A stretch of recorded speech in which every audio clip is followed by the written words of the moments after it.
Hi, നമ്മളിന്ന് review ചെയ്യാൻ വേണ്ടി പോകുന്ന മലയാളം മൂവിയാണ്. 2023 അശ്വന്ത് ഗോകും അല്ലെങ്കിൽ റിവ്യൂസിനൊക്കെ ഒരു തലവേദന സൃഷ്ടിച്ച ചിത്രം തന്നെയായിരുന്നു റാഹിൽ മകൾ കോര എന്ന് പറഞ്ഞിട്ടുള്ള മൂവി. ഉബൈനിയാണ് ഇതിനെ ഡയറക്ഷൻ ചെയ്തിട്ടുള്ളത്.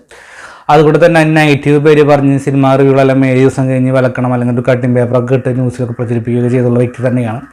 അപ്പോൾ എന്തായാലും ആ ചിത്രം വന്നിറങ്ങിയപ്പോൾ നമ്മൾ തിയേറ്ററിൽ പോയി കാണാൻ തീരുമാനിച്ചായിരുന്നു. ഓട്ടിട്ട് വന്നപ്പോൾ ഇപ്പോൾ കഴിഞ്ഞ ദിവസമാണ് കാണാനിടയായത്. കണ്ടപ്പോൾ നിങ്ങളുടെ മുമ്പിലേക്ക് അതിനെക്കുറിച്ച് ചെറുതായിട്ടൊന്ന് പറയണം തോന്നി. എന്തുകൊണ്ടായിരിക്കാം വ്യക്തി അങ്ങനെ പറയാൻ വേണ്ടി കാരണം എന്നുള്ള കാര്യങ്ങൾ സംസാരിക്കാൻ വേണ്ടി പോകുന്നത്. അപ്പോൾ റാഹിൽ മകൻ കോരയെക്കുറിച്ച് നേരത്തെ പറഞ്ഞ ഉബൈനിയാണ് ഇതിൻ്റെ ഡയറക്ഷൻ ചെയ്തിട്ടുള്ളത്. അലൻസ് പോളാണ് ഇതിൽ കേന്ദ്രകഥാപാത്രമായി ചെയ്തിട്ടുള്ള. അലൻസ് പോളെ കുറിച്ച് പറയുമ്പോൾ നമ്മുടെ എബ്രഹാമിൻ്റെ സന്ധികളിലൊക്കെ മമ്മൂക്കയുടെ അനിയനായിട്ട് ചെയ്തിട്ടുള്ള വ്യക്തിയാണ്. മെർലി ഫിലിപ്പാണ് ഇതിൽ നായക കഥാപാത്രം. സിജോയാണ് ഇതിൽ അമ്മ കഥാപാത്രം ചെയ്തിട്ടുള്ളത്.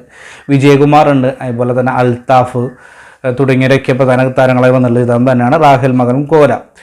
ഇത് പ്രധാനമായിട്ടും ആലപ്പുഴ കുട്ടനാട് ഭാഗത്താണ് ചിത്രത്തിൻ്റെ പ്രധാനമായ ലൊക്കേഷനായി ഉദ്ദേശിച്ചിട്ടുള്ളത്.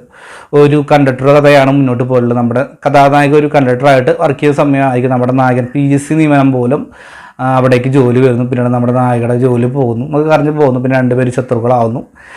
പിന്നീട് പ്രത്യേക സാഹചര്യം കൊണ്ട് വേറെ ജോലി കിട്ടുന്നു. നായകൻ്റെ ത്യാഗം അവിടെ കാണിക്കുന്നുണ്ട്.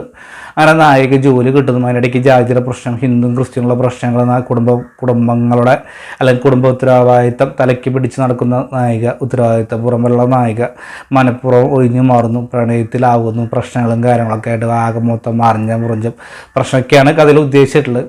തീർച്ചയായിട്ടും ഇത് കണ്ടപ്പോൾ എനിക്ക് ഫ്രഷ് ലൈം കുടിച്ച അവസ്ഥ തന്നെയാണ് കിട്ടിയത്. കാരണം നമ്മൾ ഒട്ടും തന്നെ ഇതൊന്നും മലയാള സിനിമ ഇല്ലാത്തതുകൊണ്ട് തന്നെ പുതുതായിട്ട് കൊണ്ടുവന്നുകൊണ്ട് തന്നെ ഒട്ടും തന്നെ പുതുമൊന്നും തോന്നിയിട്ടുണ്ടായിരുന്നില്ല. അതുകൊണ്ട് തന്നെ ഫ്രഷ് ലൈം കുടിച്ച ഒരു ഫീൽ തന്നെയായിരുന്നു. ഫ്രഷ് ലൈം എല്ലാവരും കുടിക്കുന്നത് തന്നെയാണ്. അപ്പോൾ ഒട്ടും തന്നെ ഫ്രഷ് അല്ല സംഭവം, ഒക്കെ എല്ലാം തന്നെ പഴകിയൊരു അവസ്ഥ തന്നെയാണ് കണ്ടപ്പോൾ എനിക്ക് തോന്നിയത്. ഒട്ടും തന്നെ എന്ന് വെച്ച് കഴിഞ്ഞാൽ ഒന്നും തന്നെ ഇംപ്രൈസീവ് വേണ്ടായിരുന്നു. ലെങ്ത്ത് ആണെങ്കിൽ പോലും ഏകദേശം 2.5 മണിക്കൂറിൻ്റെ അടുത്തായിട്ട് ലെങ്ത്ത് വരുന്നുണ്ട്. പാട്ടുകളാണെങ്കിൽ പോലും ഒട്ടും തന്നെ ഇംപ്രൈസീവായി തോന്നിയില്ല. കുറേ ലൊക്കേഷൻ മാറി മറിഞ്ഞ് പോകുന്നുണ്ട്. ഒന്നിനൊരു വ്യക്തത കിട്ടുന്നില്ല സീൻ ബൈ സീനാണെങ്കിൽ. കാരണം നമ്മുടെ അടുത്ത സീൻ എന്തായിരിക്കും കാണാൻ ആകാംക്ഷയൊന്നുമില്ല. കാരണം വലിയ ടെൻഷൻ അടിച്ച് കാണേണ്ട ചിത്രമൊന്നും അല്ലെങ്കിൽ പോലും എന്തൊക്കെയോ കൂട്ടി കൊണ്ട് അവസരപ്പെടുന്ന അവസ്ഥയിൽ കണ്ടപ്പോൾ എനിക്ക് തോന്നിയത്. ഏറ്റവും എടുത്ത് പോലെ ഒന്നും തന്നെ ഒരു പോസിറ്റീവ് എനിക്ക് തോന്നിയിരുന്നില്ല. കാരണം അലൻസ് പോൾ മികച്ചൊരു നടൻ തന്നെയാണ്. പക്ഷെ അദ്ദേഹത്തിന് ഒട്ടും തന്നെ ഒരു ആക്റ്റ് ആവാത്ത പോലെ എനിക്ക് തോന്നി. അതുപോലെ നായികയെ കുറിച്ച് നായക ഡബ്ബിങ് കൊള്ളാൻ പറഞ്ഞു പറയണം എന്ന് വെച്ചാൽ എപ്പോഴും ഒരു എയർ പിടിച്ചുള്ളൊരു പ്രകടനം തന്നെ, സീരിയസ് റോളിലുള്ളൊരു നായിക.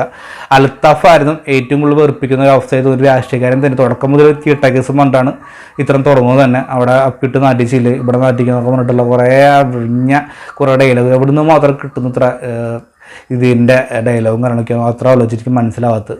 ചിത്രം എന്തായാലും ഒരു ചിത്രം തന്നെയാണ്. പരാജയപ്പെടാൻ കാരണങ്ങൾ ഇതൊക്കെ തന്നെയാണ്, ഒറ്റ കാരണം എനിക്ക് തോന്നുന്നുള്ളൂ. എന്തായാലും മനോരമ മാക്സിമം സൈനാപ്പിളാക്കി ചിത്രം ലഭ്യം തന്നെയാണ്. റാഹിൽ മകൻ കോര എന്ന് പറഞ്ഞുള്ള മൂവി. ഇതിൻ്റെ പേരിൽ എന്തൊക്കെ പ്രശ്നം ഉണ്ടാകുമെന്ന് അറിയില്ല. അപ്പോൾ എന്തായാലും കണ്ടവരുണ്ടെങ്കിൽ നിങ്ങളുടെ അഭിപ്രായം കമൻറ്റ് ബോക്സിൽ കൊടുക്കുക. കാണാത്തവരുണ്ടെങ്കിൽ സമയമുണ്ടെങ്കിൽ മാത്രം തലവെച്ച് കൊടുക്കുക. അപ്പോൾ എന്നതും പോലെ നമ്മുടെ ഇഷ്ടപ്പെട്ട ലൈക്ക്, സബ്സ്ക്രൈബ് പരിഗണിക്കുക. വീണ്ടും പുതിയ വീഡിയോ ആയിട്ട് കാത്തിരിക്കുക. ഇതുവരെയും ബൈ ഫ്രണ്ട്സ്.